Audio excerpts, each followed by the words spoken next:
Hey folks, it's Ardwulf. Welcome. We're going to do an RPG unwrapping today, and the game that has just arrived is this, Paladin, Warriors of Charlemagne. This is from, if I'm not mistaken, okay, so that looks complicated, so we'll get into that. This copy came in a, it's not really shrink wrap, but it's bagged, so we'll take it out of the bag. I think this is on the books as a Chaosium product, but the three companies that we can see here are Nocturnal, Chaosium, and this is the Pendragon system, so I'll end up talking about that. This is sort of a companion, a standalone companion game to the venerable King Arthur Pendragon RPG by Greg Stafford. That's a great RPG, very innovative RPG, and has a number of really interesting features. I've been waiting to get my hands on this. It is a large, as you can see, I would say that is inch and a half to an inch and a quarter to an inch and a half thick, massive hardcover tome. We also have fancy gold leaf paper. So, total page count on this looks, I'm going to guess and say it's upwards of 500. We've got what looks like, holy cow, a whole bunch of stuff. So we stopped numbering the pages after 444, it looks like. So let's give this guy a flip through. All right, so design here is by Ruben Intgroen, who I take to be Dutch, just based on the name. Very handsome, thick paper, full color inside. Looks like we have, now we look at the credits, we see the King Arthur Pendragon role-playing game created by Greg Stafford. The Arthurian legends are, of course, called the Matter of Britain by some. This is the Matter of France, the cycle of legends revolving around the Knights of Charlemagne. So author is Ruben Intgroen, and based on the King Arthur Pendragon rules by Greg Stafford. And Nocturnal Media, Houston, Texas. And copyright 2019 by Moon Design Publications. All right, so I am not entirely clear as to who the exact publisher is here. I take it to be Chaosium because their logo is on the back. But it looks like it was developed by Moon Design, which has had a partnership with Chaosium for some time. Now we have a table of contents here, very exhaustive table of contents at that. This is 2, 4 pages, 6 pages, 8 pages, 10 pages, 11 pages, of which the last page and a half or so are a table index of table of contents. That's a lot. We have here relatively large print. I don't see any problems. Very clean looking layout. The print is a little smaller in these sidebar boxes. Here's our what is a role-playing game relation to the King Arthur Pendragon game. If you have played King Arthur Pendragon, you will find that Paladin plays almost the same, though the subject matter is somewhat different. Many of the player knight goals in Paladin are the same as those in Pendragon. Fight for your king or for adventure, woo a lady, and become the premier knight of the land or a high noble. This is Simon. He is in the way. Go away. Come on, Scram. Beat it. All right. Paladin uses the Pendragon game as its basis. Most game mechanics are exactly the same, and players should have no problem transitioning from Pendragon to Paladin. However, a few changes have been made to reflect the differences between Arthurian romances and the Carolinian epics. First, it is the conceit that God loves Charlemagne and loves all those that love Charlemagne. Miracles occur through a knight's love for Charlemagne, not through his love of God. Well, that's intriguing. The spiritual worldly traits have been removed from the game, replaced by the love Charlemagne passion. Secondly, the passions of loyalty, lord, and hospitality have been folded into the honor passion. It is impossible for an honorable knight to be disloyal to his lord or inhospitable. If you defy your lord about your guests, you lose honor. It's as simple as that. That seems reasonable. Thirdly, weapon skills have been consolidated. One- and two-handed styles have been combined into a single skill. For example, both one- and two-handed swords use the sword skill. Fourth, the player's extended family is given a greater emphasis in Paladin than in Pendragon. Players are strongly encouraged to have their characters come from the same extended family, emulating the guesties. Presumably, that term has a specific meaning in the context of this game. And player knights age quicker and probably die sooner than their Pendragon counterparts. Aging rolls occur earlier and are harsher. Statistics become harder to increase after 16 rather than 20, requiring the use of bonus points from glory to improve. Okay, so those are the differences between this system and Pendragon. Actually, don't have the current edition of Pendragon. I have owned various previous editions, and I currently own what I believe to be the 5th edition off the top of my head. It is a great game. We talked about Knightly Ideals. This is going to end up being it's a BRP originated game system. BRP is a percentile roll low system. This, however, from the beginning, Pendragon adapted that to be a D20 based on the same numerical statistics. So it's sort of like BRP, but uses a D20 instead of percentile. What's in the rest of the book? Well, that's a good question because there's a lot of the rest of the book. Well, let's see. So, book 1, character. Very handsome little chapter headers here. Character creation in 9 steps. We have personal data. We have family characteristics. That's interesting, and including reputation and characteristic bonuses. I don't remember that from Pendragon, but I'm not going to swear that it wasn't there. It's been a while. The father's class. The son number, page education. Here are attributes, which are size, dex, strength, constitution, and appearance. Although there's like other factors in the Pendragon system called passions that are also really just as important as your like basic attributes.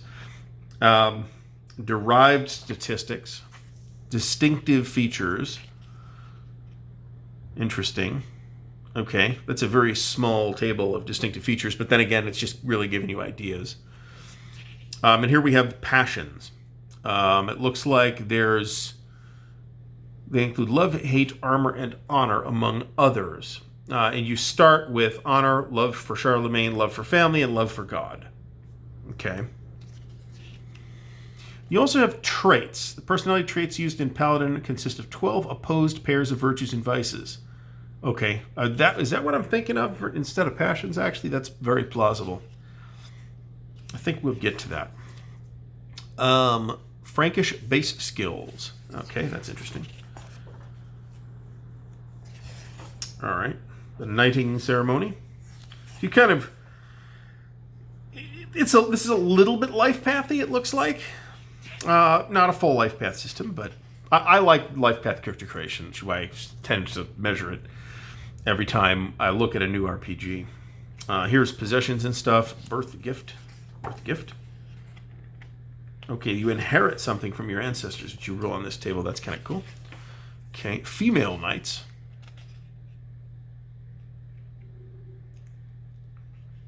Second characters should be held in ready to play. Salvation. So very interesting. Characters from a completely different family. Chapter 2, the past. Okay, so this looks like it goes into history. Here's a little thing about your family history, but most of this looks like the campaign background. It starts in the year 700, and unless I'm mistaken, it should go to 8 something because Charlemagne was crowned in Aachen on Christmas Day in the year 800. Yeah, okay, so this starts with King Pepin.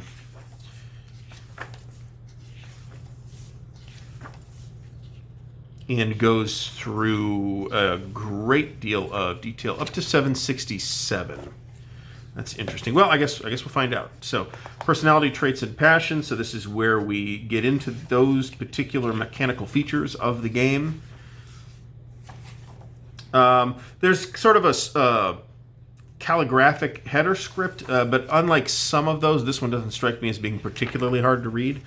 We do have not one, but 2 fancy colored cloth bookmarks bound into the book, which since it's like gold pages, I'm not surprised at that fancy touch. Gaining a passion. Oaths. Reputation, glory, and standing. I don't think that we have the time in the context of this video to go more deeply into the mechanics, but if you would like to see that, then please be sure to leave me a comment below. Here's a list of skills. The skill list in this thing shouldn't be too big, but it's not super tight either, as I recall. General mechanics, and when I say as I recall, what I mean in this context is that I recall from Pendragon. Okay, so here's your basic game systems type of thing. How you move around, how you get sick. Here's your combat chapter. Okay, so let's see. How many pages of combat rules do we have? We have... it does include the injury rules, which it doesn't always, but it does here. Looks like we have roughly 115 to 134. So 19 pages of combat rules. So not a ton, especially for a game about people who fight for a living. Oh, here's a mass combat system. That's cool. I didn't know that was in this. I didn't really research this. I just saw it that it was out, and I'm like, oh, that's cool. I really enjoyed Pendragon. I should check into that. So I finally had extra cash to order it. So we have what looks like. Let's see what this is. Rules for sieges. Okay, that's cool too. We have looks like a fairly robust mass combat system. All right, magic in the Carolingian world. I don't know anything about this. So, magic for player knights, prayers and miracles, judicial combats and ordeals, converting pagans. So, it doesn't sound like you're going to be able to play an actual wizard in this, which you can't in Pendragon either. That's true of every edition of Pendragon except the 3rd edition, which did include rules for that, but a lot of people didn't like them. So, they're not in the last couple of editions either. So, here's your aging processes. Ambitions and ideals of knighthood Scarai, who are young knights who serve as Charlemagne's elite troops. Okay. There's going to be a lot of contextual terminology here that I don't understand because I've never read the Carolingian stuff. I have a vague idea of what's going on, but not much. Wealth and treasure. We probably have some rules for managing fiefs in here too, I would think. That was in Pendragon, definitely. Here's the settings stuff. Okay, Frankish society. So we're going to get probably quite a bit. Now this is feudalism, but bear in mind, this thing starts in 600 something. So this is pretty early feudalism. This isn't like the high chivalric period or anything like that. So we have... looks like a good chunk of information on the Frankish era, the era of Charlemagne and the previous 150 years or so before Charlemagne. There's a bunch of stuff about the church, annual royal campaigns. Ah, cool. A map of Europe in 768 AD. So we have the realm of Charlemagne, the realm of Carloman, and the tributary provinces. So Charlemagne, the father of both Charlemagne and Carloman, the way inheritance worked at the time is you didn't give everything to the eldest son, you split it between the surviving sons. So Charlemagne and Carloman each got about half of their father's empire. The north part here is Charlemagne, the south part here is Carloman, and eventually Carloman drops dead, and Charlemagne takes over the whole place. The king of the Lombards, the Lombard kingdom down here is, I think, a relation by marriage to this dynasty, so that becomes subservient to Charlemagne at some point as well. The Ardennes. This should be a familiar area to viewers of this channel, so that's interesting. It looks like this is like the basic campaign area that's provided. Chapter 14 at Frankland, where it looks like we get different information on the different sections and noble holdings and stuff. That's cool. Not just of the Ardennes, but of the whole, the entire region. Chapter 15, the future. Okay, so this is, I get this now. I see why they broke it up this way. So the chapter that we saw in the past is the past history. This is the timeline moving forward if you start the campaign in 768. But of course, you should be able to start whenever you want in this period. So we're going to get unification, phase 1. Big block of text here. Phase 2, expansion. Phase 3, consolidation, 790 to 800. So So right on the end. Phase 4, Empire and Decline. At some point here, Charlemagne, death of Charlemagne, January 28th, 814. And it looks like that's where we end. And okay, so we have a little, potentially quite big section of non-player characters. Here is Charlemagne himself. Here are the main heroes: Archbishop Turpin.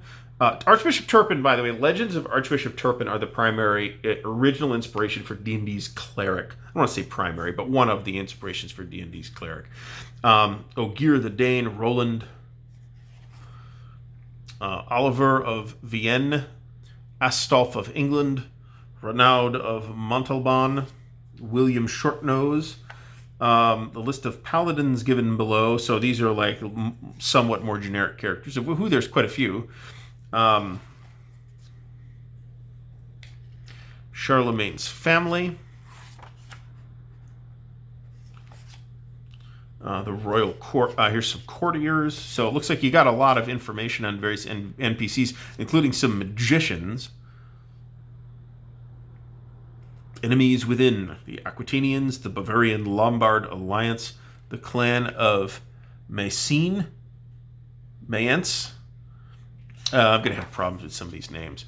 At one point, I could comfortably do French pronunciation, even though I was never particularly fluent in French. That day is long past. So if I stumble over any of these names, and these are not exactly modern French either, frankly. Foreign cultures. Okay, this is real interesting. We have a section on the Basques, the Bretons, who are still around and still distinct today, the Britons, Byzantines. Looks like these are in alphabetical order. The Danes, the Gascons, the Huns, the Jews, the Lombards, the Moors and Saracens. Looks like we got a big section on the Moors and Saracens, which makes sense because there actually is a gigantic Muslim kingdom right on their border in the Iberian Peninsula. The Persians, the Romans. So this is a bit of a good question as to exactly what they mean by this. Do they just mean like the immediate area around Rome? Because that's what this looks like, which makes sense given the period. Saxons and Frisians, the Slavs, they're a bit far away, the Visigoths, and legendary lands of Ethiopia and Cathay. Okay, so that's interesting. Opponents and creatures. Okay, so we have some, looks like here's where our general foe stat templates reside. Exotic mounts like camels, elephants, Basque ponies, and steppe ponies. Various animals and stuff. Here we have some enchanted creatures such as giants, demons, dragons, ghosts, griffins, goblins, manticores, newtons. Never heard of them. Various fairies, which makes sense. Okay, this is interesting too. We have a whole section of adventures. So we have a discussion of the different ways to run a campaign of this, which is interesting. Looks like we do have a sample adventure here, the Adventure of the Jewel, which isn't too long, but here's another one, the Adventure of the Humble Squires. It's not actually necessary to have a massive, over-detailed adventure. It takes up 100 pages. And here's some shorter scenarios, which I would call more scenario seeds, but a lot of times that's enough. So it looks like there's a fair amount of adventure material in here, which is cool. Quite a bit, actually.